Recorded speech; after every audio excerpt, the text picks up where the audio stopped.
Good morning, dear students. Today we shall solve this system of linear equations by matrix method.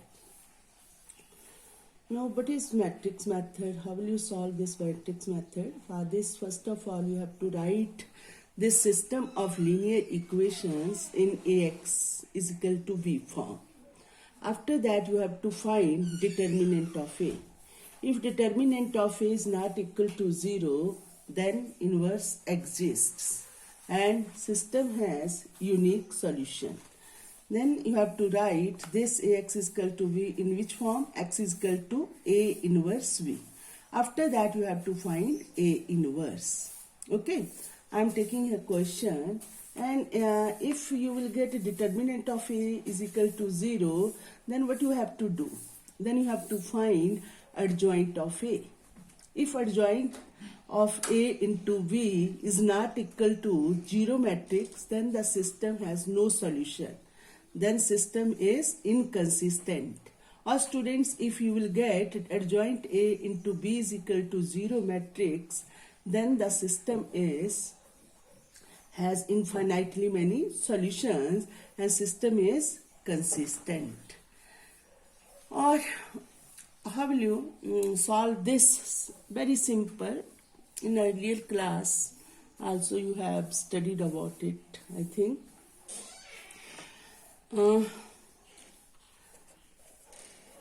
The given system,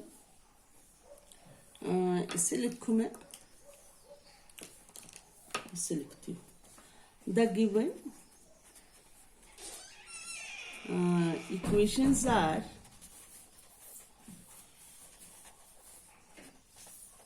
क्या है? 5x plus 2y is equal to 4. 7x plus 3y is equal to 5. This. Or these equations can be written as, ऐसे लिखेंगे, these equations can be written as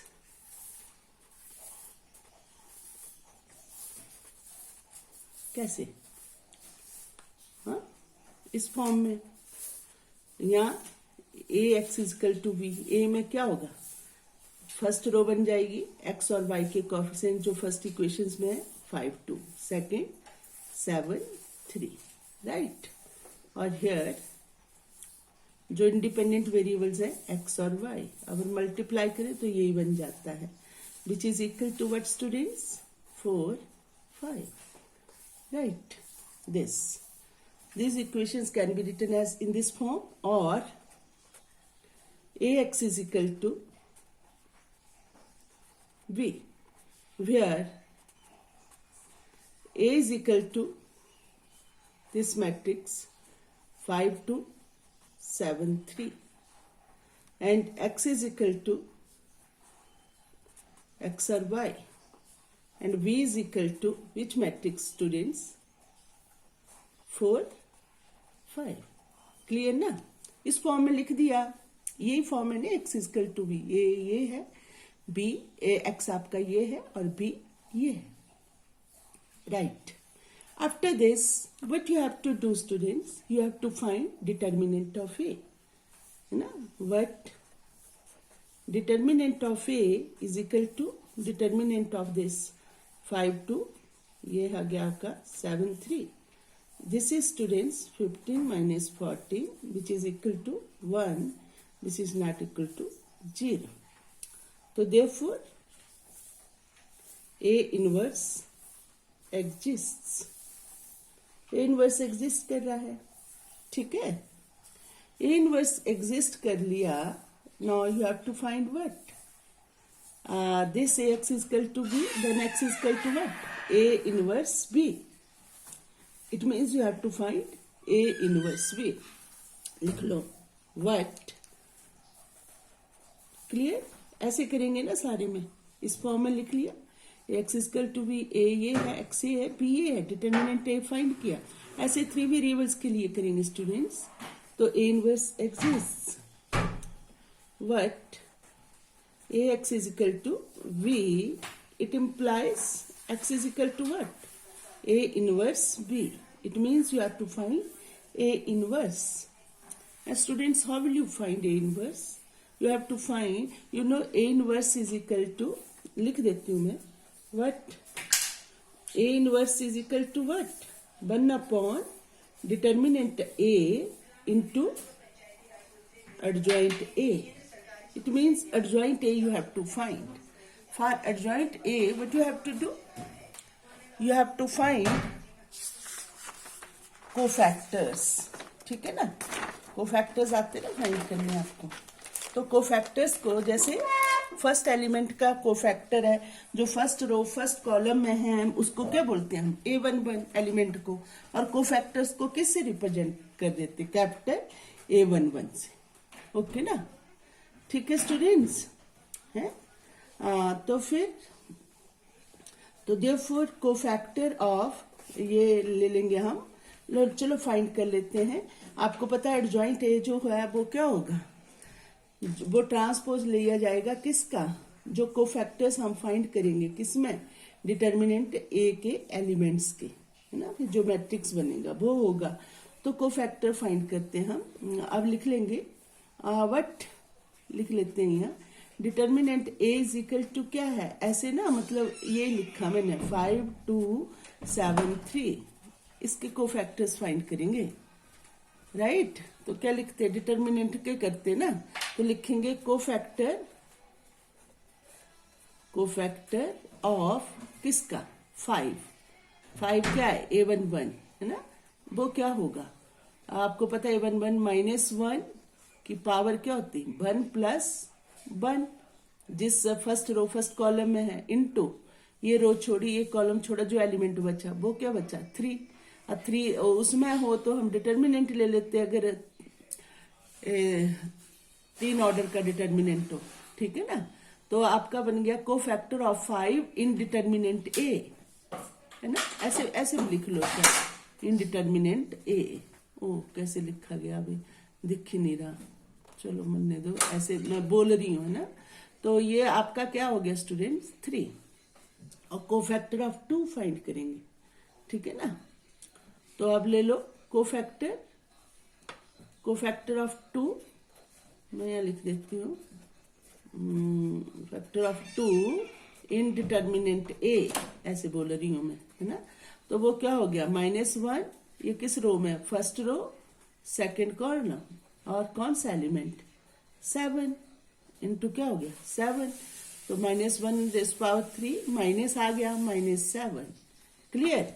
फिर हम cofactor of 7, सबको बता रही हूँ, कई बार भूल जाते हैं ना, तो एक एक चीज बता रही हूँ. Cofactor of 7 in determinant A, वो क्या होगा स्टूडेंट्स? किस रो में है ये? Second row first column. -1⁻² + 1.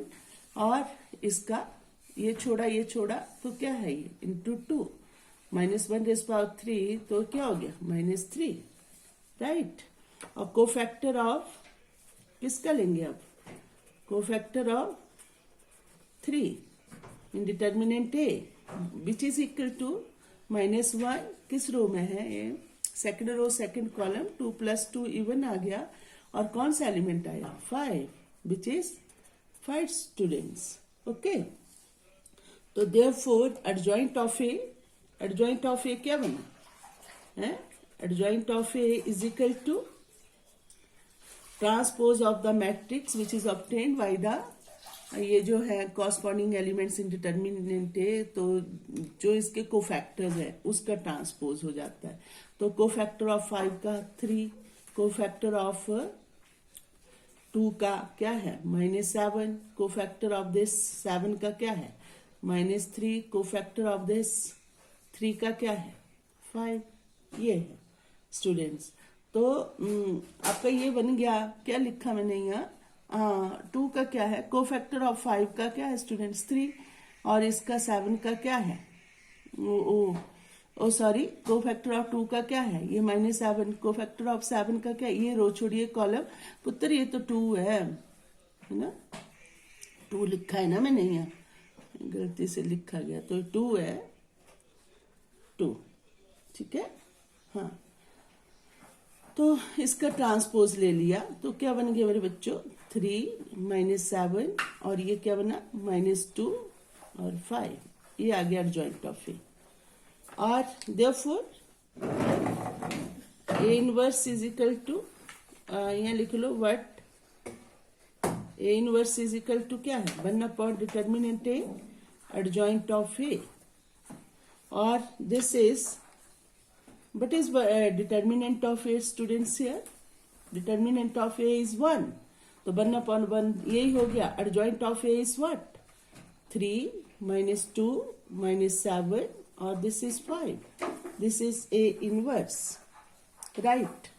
What AX is equal to V, or it implies X is equal to A inverse B. Or which is A inverse is what students? Which is 3 - 2 - 7 5. और what is B मेरे बच्चों 4 और 5।